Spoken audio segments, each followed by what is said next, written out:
So just like we saw in this passage, the disciples having to wrestle with God. They had their doubts, they had their questions. They had just witnessed those who were around long enough, they had just witnessed their Messiah lynched by the mob that brought them to Pilate. And last week, we've witnessed so much in this last week. Things that have us questioning and wrestling with God. We've seen more black men and boys this last week that were lynched by police specifically. We know that there's more community violence, things that don't get reported. We know that there's different groups of people that are being oppressed and repressed. And regardless of whether or not you agree with my using the term lynch there, I think all of our hearts should be broken, we should be weeping for our sisters and our brothers and the families that are experiencing this loss. And it's our privilege to be able to scroll past it on the newsfeed because I don't feel like being sad right now. And so with that pain and with that lament that we are feeling,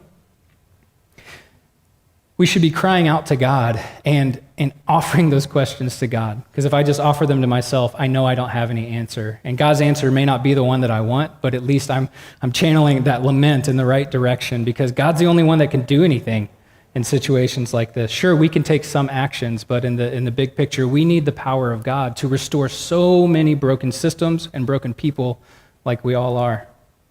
So we should be crying out to God, where are you in all of this? Are you still dead? Just like the disciples were probably doing. Are you still in the tomb, or are you really risen?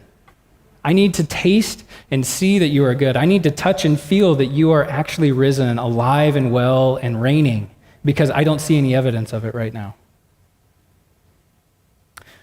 So we turn to each other and we lean on each other's faith.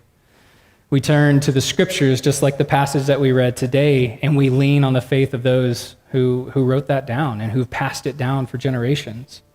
These people who have encountered the risen Christ, and it changed everything about the world that they lived in and everything about their lives, so much so that they were willing to give up their lives, to live up to that term martyrs, to be a martyr for the cause of Christ.